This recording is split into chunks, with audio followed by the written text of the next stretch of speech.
3. All right, welcome everyone to the third Global Coug Speaker Series presentation of the 2021 semester. The Global Coug Speaker Series gives individuals from WSU and around the world a platform to share thought-provoking stories, experiences, and projects that are global in nature. Speaker Series talks are for everyone in the WSU community. However, if you're a student, you can also attend Speaker Series talks like this one today as one of your 3 elective experiences required for each of the Global Coug's digital badges. Today, Steve Fredlund's presentation will explore themes related to the perspective taking and global self-awareness badge. It will also be recorded and shared on our Digital Badge Connect database, where you can also find other elective experiences. So Steve will be talking for around 40 minutes or so, give or take, and we'll have time at the end for questions if there happen to be any. So you can take it away. Thank you for coming today.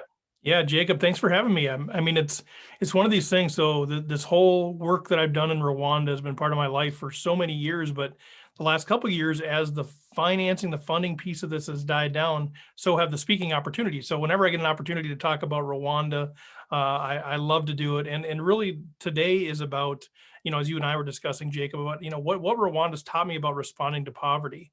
There's so much poverty and there's so many different ways to respond to it. And so what I want to share is just sort of the learnings that I've had as part of my journey. So I'll share a little bit about myself, and then we'll get into some of the stories. But I spent about 30 years in the corporate world. So I'm an actuary by trade. I'm a finance guy, investments. Basically, I did calculus every day for 30 years, which got old. It took me 30 years for it to get old, but it finally got old. But that's sort of my main job. But I've also been involved in nonprofit work for my entire life. And back in about 2007, I started this thing called Our Response, which is really about trying to do a couple things. It's the our and it's the response. It was, first of all, trying to unite our community. I'm from East Central Minnesota, and there's a lot of division, a lot of divisiveness, even back then. And it's only escalated, right, with some of the recent stuff. But my goal was to really try to unite the community around something. And the response was a global poverty, disease, and suffering. So how can we unite our community? How can we unite the schools and the churches and the nonprofits and the chambers and the cities and all of the people to respond together as one to poverty? And so that was one of the biggest challenges that we've had. And so this is really about what did I learn, not only about myself, but what I learned about how do we respond to poverty, ways that are effective, but also effective at building community in the process. And so, how it really started back in 2007, I was personally concerned about the AIDS epidemic in sub-Saharan Africa. Like, for some reason that just sort of plagued me. I feel like we need to do something. And year after year, I would do a little bit of something, give a little bit of money, but I just felt like, man, I should be getting involved in this thing. And so I went to a conference really specifically around how do we respond to the AIDS epidemic in sub-Saharan Africa. And I met up with a couple of folks from my same community. And it was, the conference was hours away. And I'm like, what are you doing here? What are you doing here? And eventually we all realized we were there for the same reason. Like, we wanted to do something.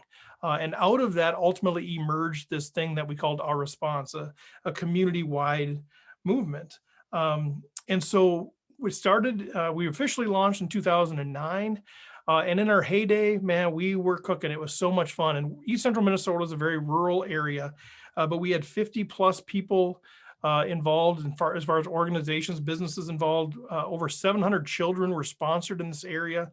And ultimately, we've raised over $3 million in the first, I guess, whatever that is, since 2009. So 12 years, we've raised $3 million. I've been volunteer. We've never had paid staff.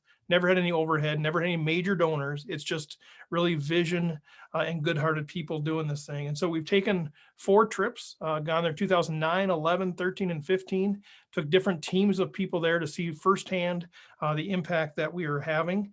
And right now we're on the precipice of really ending this project. It was really set up as a project.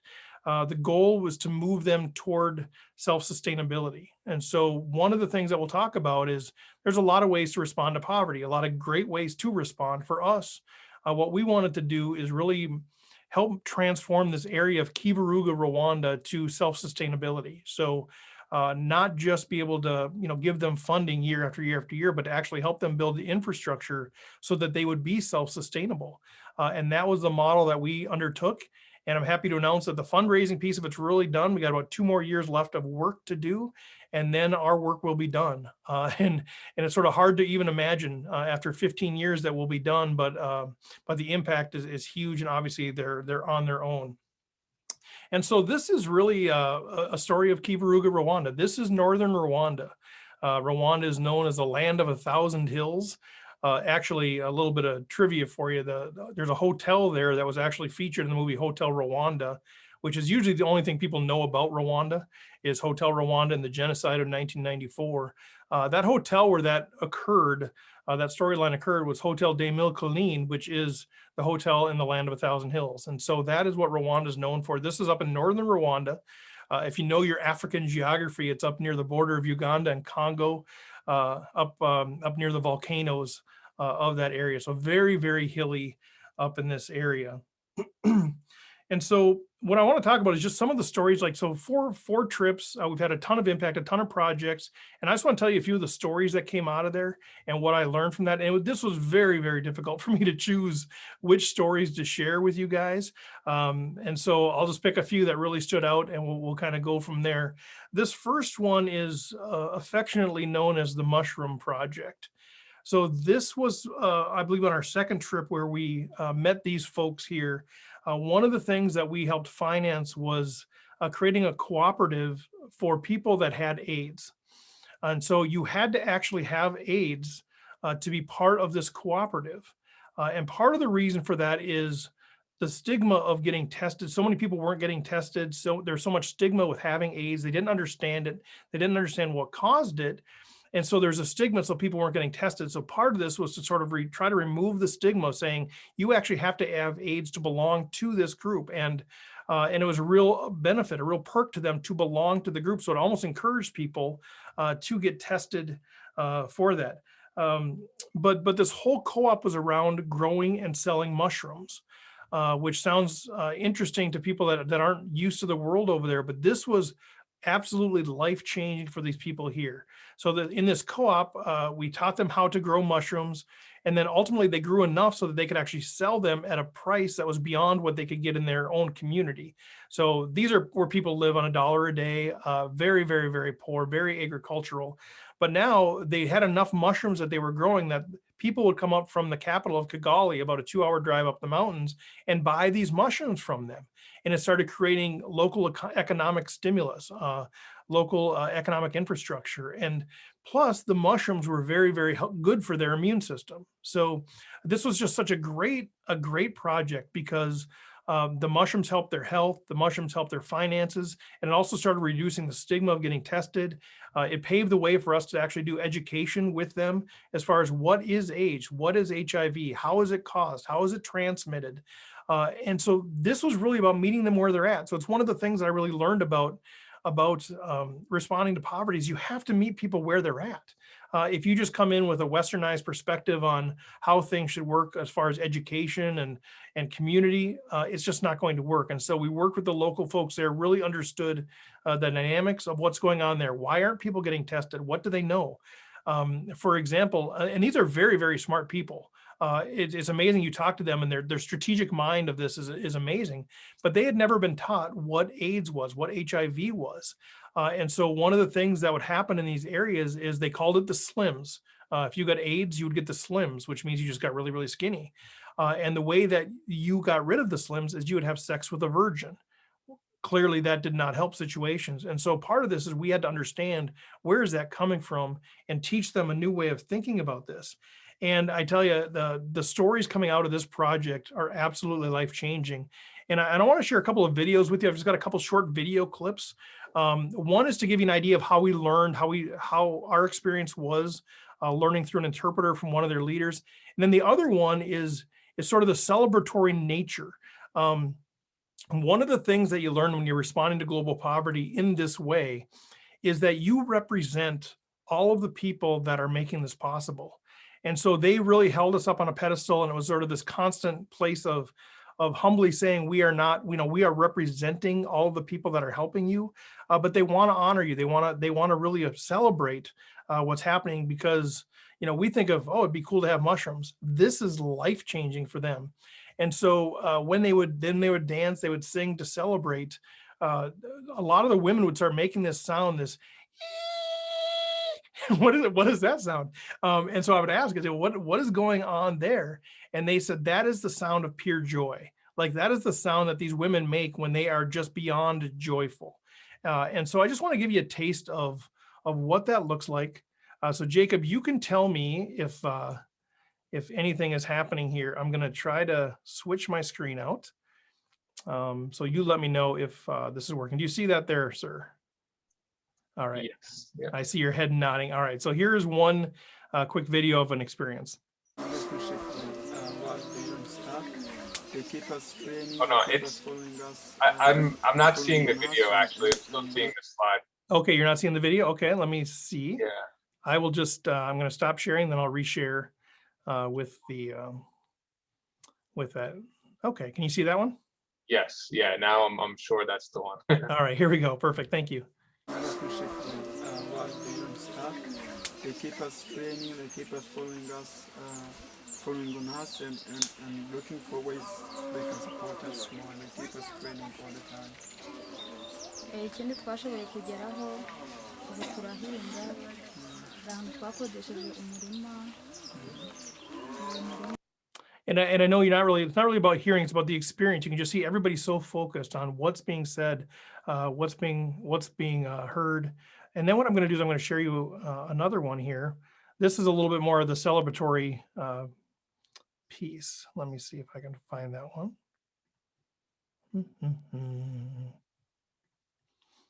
Here we go.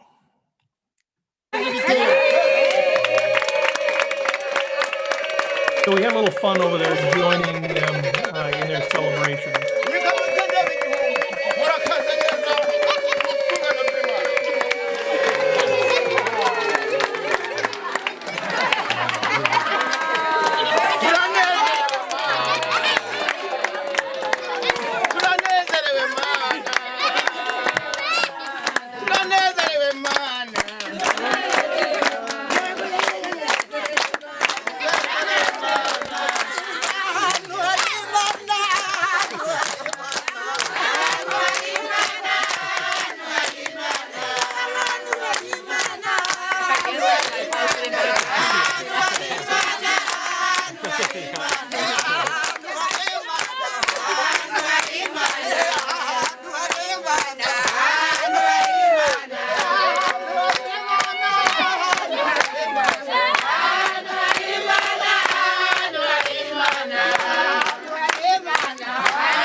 So please don't look at my dance moves as part of that deal, but just so much fun. I just wanted to share that because I think it gives you a little bit of a picture of how much excitement there is when we're able to help some folks.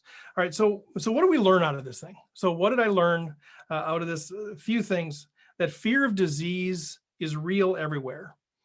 All right, when we're responding to global poverty, sometimes I think we think that the westernized version of fear is we're the only people that have that. This fear is everywhere, whether you're a mother, a father, a child, the fear of getting AIDS, the fear of dying, the fear of any sort of thing, it's everywhere. And I think you need to enter into that. You need to enter into that with empathy. You need to enter into that with understanding of what that fear is. And so when you're sharing about AIDS, when you're sharing about the struggles, when you're leading only with information and you're not empathizing, you're not understanding, you're not recognizing the fear that's embedded in these people, you're not going to be nearly as effective with that. And related to that, grief is real. We've been there. We've been there when people were caring for those with AIDS who are nearing death. We've been there when people have died. We've been there when they've been burying their family members. And that grief is real. And again, you as a humanitarian, You need to enter into that. You need to understand that. You need to feel that so that you can relate to them and understand them. If you are going in there just with, we have the solutions, we have the answers, you're not going to be able to have the same impact that you can have as when you're meeting them where they're at. Another thing I learned is that community is real. This idea of building community, of building collaboration, of getting people connected that have the same things in common, and then coming together for a common good with a clear vision on what you're trying to do, that is so powerful. And if you can respond to poverty in a way that builds community, and again, not just teaching them specific principles, but actually helping them build a community around things that they have in common, that's incredibly powerful. A couple of more things I learned through the Mushroom Project. Practical solutions matter.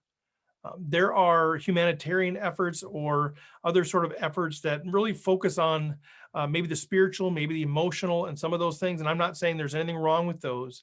But when you provide a practical solution like this, when you get creative and you say, all right, what are some of the issues that we're facing? Well, they're poor. They have poor nutrition. And there's this stigma of AIDS, and you can come up with a creative solution that sort of meets in the middle of that Venn diagram, and you say, mushrooms. When you come up with this practical solution that says, we're going to grow mushrooms, you're going to grow mushrooms, this is going to be your mushroom co-op, and it kind of checks all the boxes of those things that are needed. It's incredibly powerful, but it needs creative solutions, but practical solutions matter. That's what we're trying to do. And finally, the last thing that I learned is that our souls make the sound of utter joy, and maybe it's okay to let that be seen every once in a while. They modeled that for me. They modeled humility, they modeled pain, they modeled grief, they modeled joy, they modeled all of these emotions, and they were very expressive people. And it was so freeing to be in the midst of that when they were expressing themselves, no matter what that was. And it brought you into that. It brought you into the fear and the pain and the grief of loss. And it brought you into the joy and the celebration and the excitement of whatever it was that they were celebrating. And it was so inspiring. And I thought, how can I bring that back with me? How can I invite people in to that experience with me, with others? And so I think it's okay. What I learned is maybe it's okay to let that be seen. That me going out there dancing, that was a big deal for me. I'm a very reserved introvert, 5 on the Enneagram. Let's just stay behind my computer. I'm perfectly fine with Zoom and COVID and all that stuff. And so for me to get out there and start dancing was a big deal, but it was a very freeing moment for me. And so I think that's why I found that to be such a profound thing for me. All right, so the next story I guess I have to tell, the next experience is about Florence.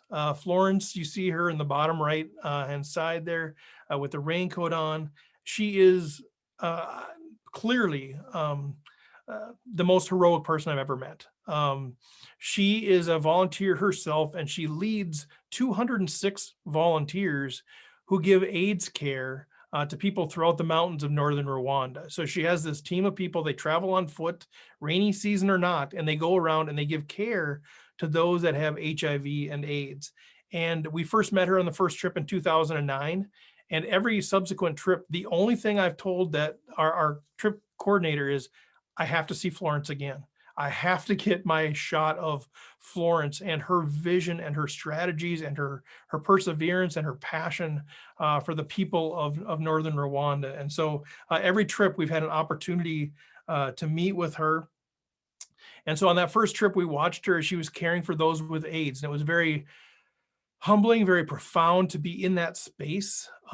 Just somebody laying on a dirt floor, in a mud hut being cared for by Florence and her team. Very humbling. But as we talked to her about, the situation, what was going on there, they didn't have very many medical supplies. Her and her team were reusing cotton balls on AIDS patients. Like, that's how dire it was. And so, it was very, very difficult. And so we asked what she needed, and it was medical supplies. And so we went back and we did a huge effort. We raised a ton of funds in our community. We put together groups of people to put together medical supply kits. We had concerts, all kinds of really cool stuff to increase the medical supplies there. Obviously, we shipped a bunch over ahead of time. We brought a bunch with us on the trip, and it was beautiful. And so every trip we asked her, what else do you need? In 2011, we asked her what they needed. She said raincoats. we need raincoats. During the rainy season, it's very, very difficult to do our job. Well, we had a couple of raincoats with us there, so we gave them right there, but we went back home. We went back to East Central Minnesota. We raised enough funds to buy 206 raincoats that we brought with us the next time. Then we said, what else do you need? It was rain boots. We brought boots the next time. Just all of these things that we're doing to help them help them do their job. But what I learned from experience with Florence, that true heroes exist everywhere in the world. Okay, I know sometimes we think we live in, who knows, we're in Podunk, USA or whatever. Here's Florence in the middle of Kivuruga, which I'd never heard of before. Rwanda, which I've never really studied. I'd only heard of the genocide before. No electricity, no running water, nothing like that in this area at that time. But here's Florence out changing the world, being a hero. And what I learned about that is you don't have to wear the cape, right? That's the old saying, but you can be heroic in your neighborhood. You might not get the acclaim, but you can be a hero in your neighborhood. And she was obviously that in spades. I mean, I don't know if anybody could ever be as heroic as Florence was, but it taught me that true heroes do exist everywhere. And if we look for them, we'll find them. Also learned about what we can do to inspire other people. Florence inspired every one of us on those trips to do something, and we inspired others in turn to do something through the fundraising, through the concerts, through putting together care packages, and who knows what they inspired other people to do. There's this ripple effect of inspiring people, and I think it's something that we can think about when we are doing humanitarian work, when we are responding to poverty, is that the work that we do, the work that they do inspires other people. And you might always never know, you might not know the names, but just trust the fact that when you are doing inspiring things, people will be inspired, and that will have ripple effects. And that ultimately does change the world for the positive. And I think one more thing that I learned about responding to global poverty through Florence is that we can stand in defiance of what is wrong in the world. And that standing in defiance matters. Okay, what I mean by that is here's AIDS ravaging Rwanda, 35 to 40% AIDS and HIV infection rate, people dying all over the time. And it's easy to just give in, but she stood up and said, no, even though these people are dying, I'm not going to let that be the last chapter of their story. I'm going to stand in defiance of that, and I'm going to make their life a little bit better, and I'm going to make the life of their family a little bit better. And that's living a defiant life, standing up against an ill and bringing light into that situation. And that was inspiring. That was inspiring to look at any situation and say, what can I do to bring a little bit of light, a little bit of sunshine into the situation, to make people's lives a little bit better? And when you're responding to global poverty, sometimes that has to be enough. I mean, these are dire situations. We couldn't come in and just magically flip a switch and give them a bunch of money and everybody be cured of AIDS, but we could bring a little bit of light. And so sometimes that has to be enough. Sometimes we have to manage our expectations a little bit when we're responding to this type of poverty, that has to be enough to bring a little bit of hope into the world, into the people's lives, into the community. That has to be enough. And so that was a very, very inspiring lesson that I learned. And I think it carried over to my everyday life. How can I live in a defiant sort of life all the time? How can I be on that side of the fence when there's negativity all around? How can I say, I'm going to live counterculturally? I'm not going to get sucked into that thing. And so I think that was a challenge for me personally to do that. All right, the next story, and I probably won't get into all the details of this one because I don't think Jacob wants me openly weeping on a call. But this is an incredibly moving situation here. So the Bushoka Health Center is sort of the only health center, and I say that in quotes, for us westernized people, what a health center is. It was the only one in the area. And we actually had the opportunity early on, it was our first project, to raise funds to help build a nutrition wing, if you will, an area where local mothers could come and get educated on what nutrition is, how does it work, how could they maximize the nutrition out of things like cassava plants, which are potatoes, and all of these things, and then had this little area built where the children could come and get one meal a week. And this is life-changing to that community. And so the kids could come one meal a week. And yes, that child right there is going to eat all of that. The mother will not touch it. the child will eat all of it. But that's the one solid meal that child's going to get for the entire week.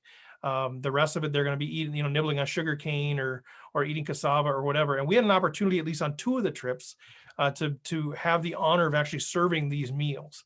And that was very humbling. So we got a couple pictures of us actually serving those meals, which was beautifully brutal, I guess.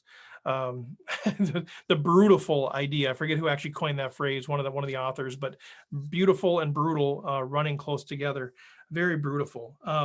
But we were able to fund that project. Very exciting, very difficult. The bottom right, I didn't show the picture of the baby that was 18 months old, that weighed 10 pounds, that we were able to actually help get some additional funding, but very difficult things to be involved with there. But on the side of the Bushoka Health Center was a maternity area.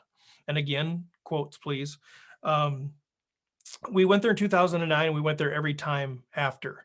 What you're looking at here, the middle picture on the bottom is the waiting room for the entire hospital. So everybody's there together, whether they were having a baby, whether they had malaria, whatever it is, AIDS, they all just were kind of in this one area together, waiting to get seen, or after they got seen.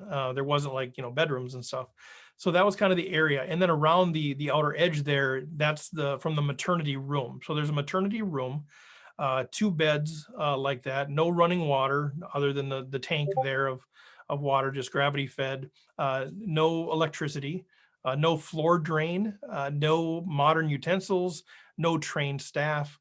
Very difficult. And so we heard the stories from there, and it was incredibly compelling to me because I was thinking about my own situation. So I have twin boys, and then a daughter who's 3 years younger. And when my boys were born, the first one was born fine, naturally.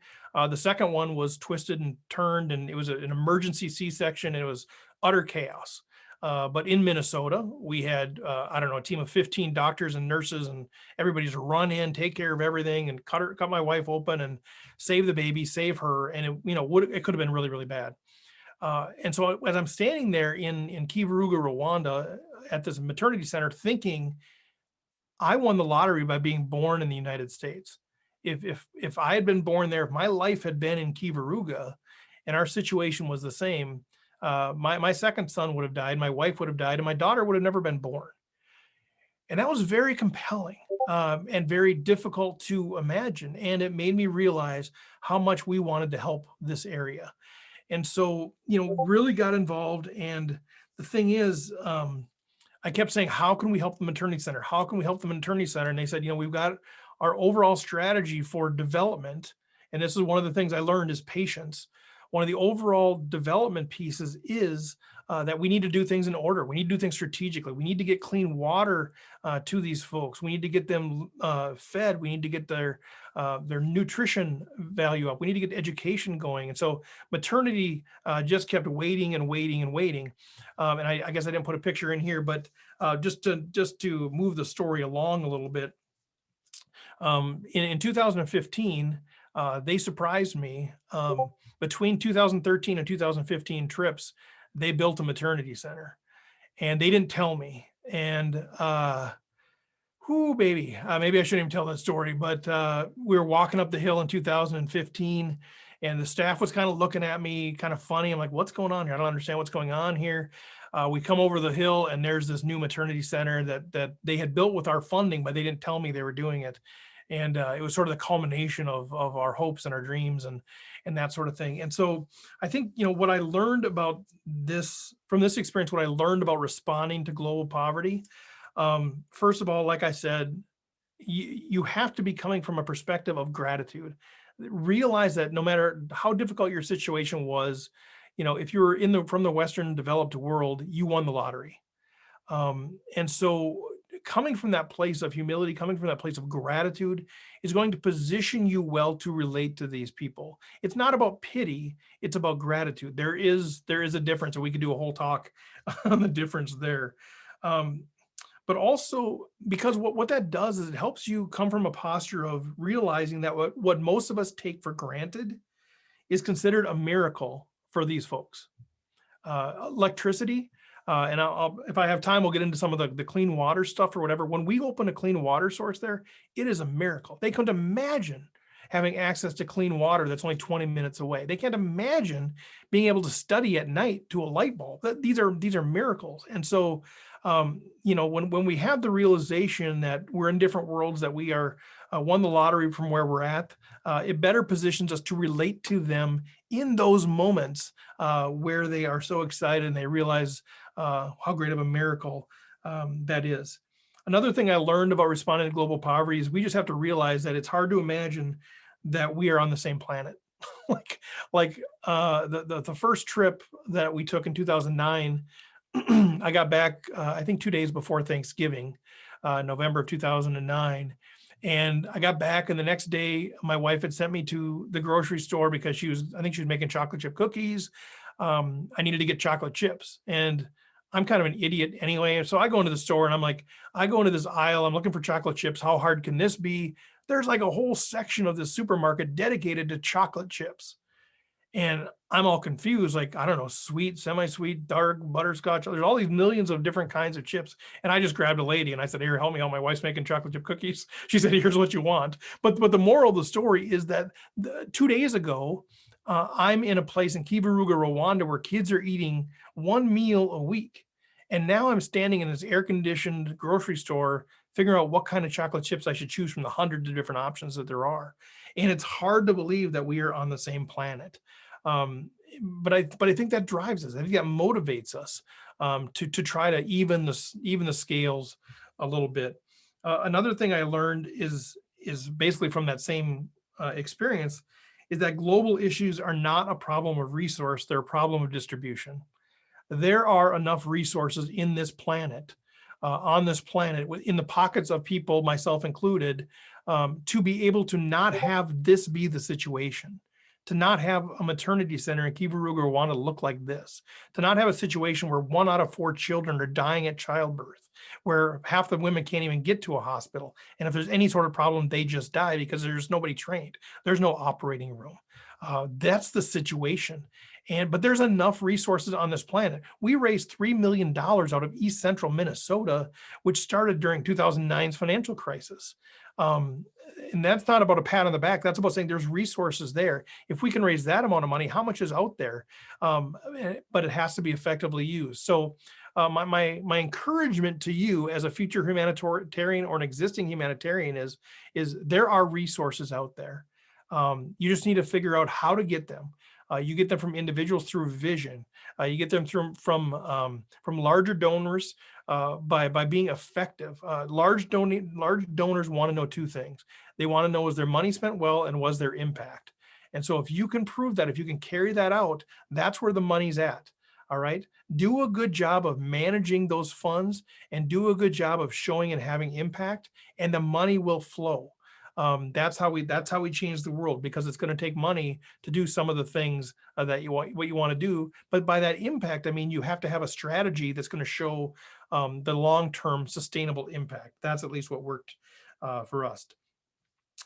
And the last thing I would say I learned about this experience with the Bushoka Health Center, the maternity ward there, is that, and maybe some of you are experiencing it that have never been to a situation like this, it's almost impossible for people to internalize this without seeing it firsthand. I have talked for hours and hours. I asked my daughter once, how long do you think I could talk about this without taking a break? She said 8 hours, which she later revised to 10 hours. Not that I'm a blowhard, but I just have so many stories and so much inspiration that came out of this thing. But as many stories as I've told, as many groups as I've talked to, I've included some of this on my TED Talk. And no matter how many people I've talked to, if you haven't been there, it's just so hard to internalize it. And so as a humanitarian, when you're thinking about responding to global poverty, it's really important to somehow give people a flavor for what you've experienced. And I haven't found the magic bullet yet for that, but I'll tell you, we did a few things that really did move the needle. One is we did something called Step into Africa, which we created, I think it was 9 or 10 days long. We rented out or got donated a space at the Isani County Fairgrounds, a big pole barn, and we built an African experience for people. Now, obviously it can't be the same, but people walked through there. They put on headphones. They heard the stories of these children and what they experienced, and they sat down in a mud hut and they experienced all of these different things, and that blew people away. Give them that sort of experience. And so people, gave us so much money as a result of that because they wanted to be part of this thing. So that is you have to give people a flavor for what it is that they're experiencing. And so that's where I know I just showed you a couple of short videos. Those don't really do justice, but we've created videos where we can actually try to put people there, help them feel the emotion, interview people, talk to people about what their situation is. Those are the things that really move the needle. But it's really hard if you haven't experienced it to explain the difficulty of that. I liken it to, I've never been addicted to drugs. And so for me to try to understand what it's like to try to get off of drugs, I can't do it. I can still empathize with you. I can think that it must be hard, but I can't really understand it. And it's the same way with this. And I think, and I'm getting on a little bit of a diatribe, but as a humanitarian, what's going to happen, I'll tell you this right now. we'll let you know right now. People will not be as interested in what you're doing as you are. That's going to happen. I don't know. I can't tell you how many times that I've done, the booth thing, set that up, talk to people about global poverty, and you make some inroads, but you know what? The next booth next door had puppies. And so nobody wants to talk to you about global poverty, AIDS, lack of clean water. They want to go pet a puppy, right? The world is a place where people want to focus on the positive, and I don't even blame them. People don't want to be depressed. And so this is one of those things where your passion is not going to be met by the average human being. So you really need to find your peeps, your people that are going to connect with you, that are going to inspire you, that are going to motivate you. And there's going to be days where you think, oh, maybe I shouldn't be doing this. Stick with it, change the world, go do it. Your motivations have to be about something more than people connecting with you. If your motivations are about how popular you're going to be at dinner parties, or the vast number of people that are going to follow you, you might be sorely disappointed. All right, so I know we're getting short on time, but I want to share one other one real quick. This is the clean water source. I tell you what, if you've never seen a clean water source open, you owe it yourself to go to YouTube and watch this. Unbelievable, because like I said before, it's a miracle for folks that are experiencing this thing. But this is one of the great things that we did. We opened up this new water source. It's a natural spring, built it up, actually put some concrete around that, but also where people could actually wash their clothes, that sort of thing. And I could talk for a long time about this, but the one thing I really want to bring up here is this is where I really learned about the idea of community. So these folks, again, like most people in Kivuruga, northern Rwanda, don't have much, right? A lot of these kids were walking 6 to 8 hours a day round trip because they're taking a couple trips. They're going to get clean water. And this sounds, you hear this all the time and people are like, yeah, I've heard this. This is true. This is what actually is happening there. But these kids are taking 2-3 trips to go get water that's not even clean. It's a couple hours away. And so they're not even in school, right? There's always the Westerners that come in and say, oh, kids aren't going to school. Let's build more schools. Let's pay for teachers. And enrollment still stays at 10 or 15%. The issue for many of them is that they're so busy getting water. If you just put in water sources, the kids can now go to school. And so that's what happened here is now the kids are going to school, they're getting educated, but these folks still have nothing, right? They're part of the group that was going to get the 1 meal a week and all of those things. But we asked them, we said, and this is something that I did all the time.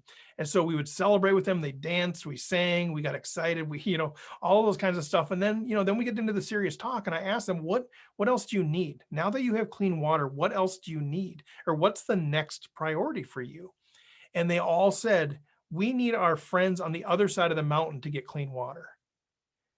And that blew me away because I'm thinking, I've got my whole list of things that I would like. If I got, a car that was only 10 years old, then I would probably want, maybe I want a cabin, or then I'd want this. I have my whole list of things, right? These folks, this idea of community, this idea of the collective we was so strong in them that the next thing that they needed was that the people on the other side of the mountain got clean water. And I tell you what, that blew me away. And I'm still wrestling with that to this day. How can I develop that type of community mindset as well. And excited to report, I think this was 2011 or 13, this trip. By 2015, we had opened up more clean water sources, and actually a pipeline was completed. So the folks on the other side of the hill had clean water. And when I say have clean water, it's not at their houses, right? It's not outside their houses. These kids had to go 20 minutes down the hill to get clean water, but 40 minutes, they have clean water versus 3-4 hours and getting dirty water is an absolute life changer, because now they're not sick as much, all of those things. So, I think what I learned is just about that collective we. I learned about this, the default mindset that they are raised in is thinking about community first, versus I feel like the default mindset for many of us is it's me. It's what's next for me. And so really been wrestling with that. And I think that's the thing, is you're responding to global poverty.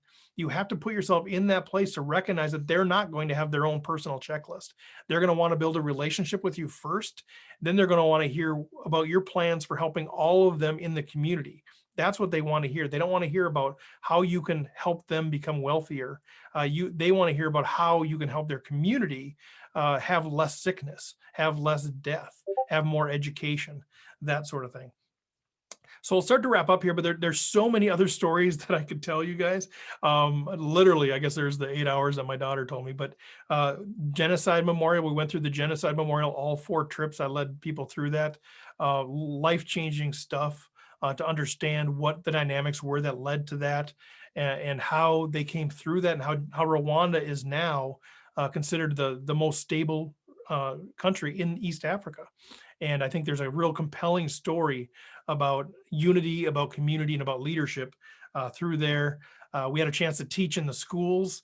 Absolutely amazing, the respect that these children have for their teachers, but also how much they crave learning. And what we learned about that is there's such a hunger for education. It's very different here, where I don't want to go to school. I don't want to go to school, because we don't have to, because we can get that education whenever we want it on our phones. There's a craving there for education, which is very compelling. I think, so many of I learned a lot about weaving. We had all these women sew dresses, and some guys sew dresses that we brought with us, and we gave them. The women in Rwanda got to go shopping for free, but they got to go shopping and pick out the dresses they wanted. Got all these homemade soccer balls, a lot of fun things. But yeah, there's so much more. Let me just scroll through some of these, get to the end. So much learning that happened there. We're just constantly learning, engaging with people. And we did have a chance to do a little bit of safari at the end. So up close and personal with the silverback gorillas, the lions, the baboons, the elephants, a small part of the story, but it does sort of tie into everything. And so here's what I want to close with. I do have a few points, sort of these general insights that Rwanda taught me about responding to poverty. First of all, strategic community transformation is far more impactful than standalone single issue responses. So when you take a strategic thing, say, how do we transform a community? And you're really strategic about it with an end goal of self-sustainability, the impact there, I would argue, is so much more beneficial to the long-term help of the community than just picking a single issue and responding to that one issue, especially when it's taken out of the context of that community. The second thing is to realize that our priorities is not their priorities. We might look at their community and say, here's what they need, but they have their own set of priorities. And that's what needs to be honored, such as the maternity center versus clean water. That was a perfect example of that. The third thing I learned about responding to poverty from Rwanda is that cultural expertise is critical. And I'm so glad that we took the time before each trip and on the first couple of days of each trip to really immerse our people in understanding the culture. How do you relate to these people? What do they want to hear? How do they want to build a relationship? What's the culture of the genocide? What can we say and can't we say about the genocide? What do we ever ask questions? All of those things are critical, because if you start building a wall because of how you're interacting with their culture, you're going to be less effective, versus you earn their trust when you are engaging with them in the way that they want to be engaged with. The fourth thing here, work with the locals to support their work and celebrate their success. Again, you are not the hero of the story. If you want to come back to the US, back to the UK, wherever you are, and be the hero there, that's great. Take the accolades, all those kinds of things. That's fine. But when you are in their territory, you are not the hero. They are the heroes. It's their work. It's their success. You are there to celebrate it. You're there to hear about their stories. You're there to encourage them. You are a servant to them and the success that they're having, the transformation of their community. And you have to have that paradigm for sure. And I learned that by about the second trip. Two more. They might be suspicious of our motivations. That's something I had to learn as well. I think we got some of that feedback. People are like, some of the people in the community, they don't know why you're here, right? We were the first white people to ever set foot in some of their areas. And they know the stories of what happened in some of their situations. When the Belgians came in post World War II or whatever it is, there is a fear of the white person. And what are your motives? Why are you actually here? Because they've heard the stories. And so you have to somehow be able to engage with that and recognize that they might be suspicious and do what you can to earn their trust in that thing. And the last thing, relationship first. Relationship first, at least in Rwanda, for sure. They don't want you to just come in and start firing and talking about all the things that you're going to do for their community. They don't want to hear even all the stories about all these different things. They want to see pictures of your spouse and your kids. They want to ask you about your children. They want to show you pictures of their children. This was so powerful and so realized when we were there. We went to some of the homes of some of the children that we've been helping, and they actually offered us the only copy of the wedding photo that they had because they wanted to build relationship. That was the way that they build relationship, and so relationship first. And I think the question is, you look at all of these things. And it taught me quite a bit about how do you respond to poverty, but it also said, how do I bring that back today into this world? And how can I transform my own community using some of these principles? So I will stop there. Obviously, a lot more that I could share, but tell you what, like I said at the beginning, I don't get to talk about Rwanda as much as I want to. And so this was very, very refreshing to me. And it brought back a flood of memories just talking about those things. So Jacob, I'll turn it back to you. All right, thank you so much. Yeah, I suppose I have some follow-up comments and maybe a question, but yeah, the major thing on my mind is just income inequality, the rural-urban divide. I think I was also thinking about that, like across the world. So even here in the United States, you have people in rural West Virginia who are really suffering, and you have the elites just maybe 100 miles away in a big city, and that plays out throughout the world. And then where am I going with this?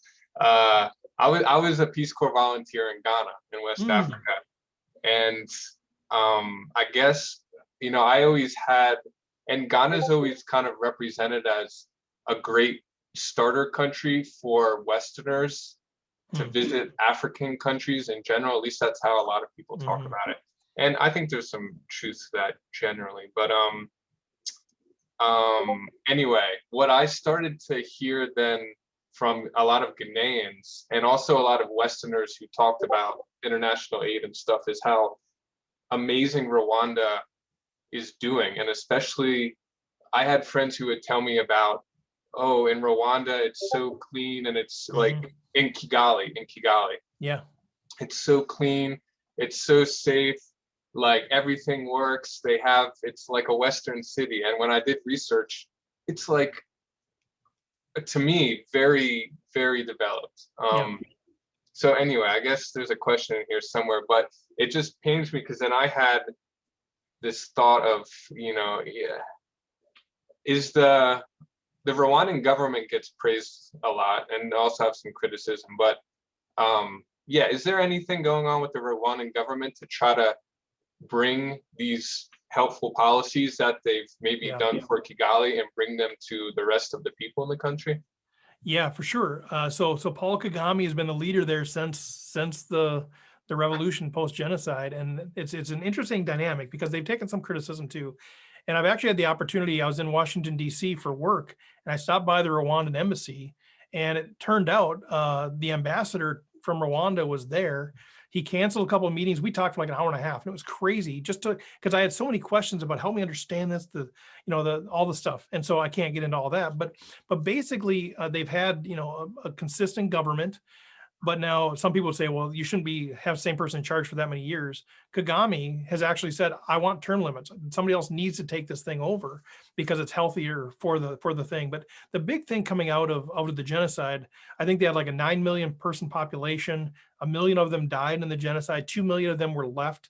And it was kind of like this Rwanda is dead. Like there's nothing left. All the parks, imploded. All the lions were killed. Everything happened. And so really they were starting from scratch. And the way Kagame and the team developed that said, we have the only way we're going to survive is this one Rwanda. And so they brought in a new narrative rather than the us versus them that was sort of initiated by the Belgians. They said we're one Rwanda, and they didn't allow any talk about Hutus and Tutsis, and it was one Rwanda. And so they built it up that way. And then I'll try to get some of your other points. The cleanliness of the city, that's just totally embedded in the culture there. They have something what they call a is it Muganda? I think that's what it's called. Every month, one day a month, they actually shut down the country, I think for a couple of hours, and everybody does work to clean up the city. So like from the government on down, you can't drive on the roads. Like you're all working to do something to improve the city. They actually have plastic bags. You cannot bring a plastic bag into Rwanda. And so we are at the airport, and one of our gals had like bath towels in a Walmart bag. They stopped her. They took that thing out of there. That you can't bring that into the country, and which is very different than our travels to like Kenya, Uganda, and and those other places. So they're very clear, very much instilled in that. And then because of the unity, because of the reconciliation, they are considered like the experts in reconciliation. So they have these big African-wide conferences where people come there for reconciliation advice and teaching. Anyway, all of that is to be said that what that's done is it started to attract businesses to Rwanda because of the community, because of the unity, because of the one Rwanda. There's very little crime. In the capital, they have like robberies a little bit here and there, but it's very, very few murders, any of that kind of stuff. And so that attracts businesses, which of course attracts jobs, which of course raises the whole standard of living. So yeah, so Kigali is thriving. If you look at a skyline of Kigali, you'd be like, looks like New York City, what's going on? But anyway, so we actually, every time we went, we met with the national government, officials of the national government, to find out what are they doing to help places like Kivaruga. And they do incorporate all of these programs. There's a lot of government programs that are helping, whether that it might be healthcare, it might be something like, sorry, I know we're getting time, but they have these programs about getting cow. They want a cow in every family, which sounds sort of silly if you're a Westerner, but those cows to produce milk and to produce manure to actually grow their plants is huge.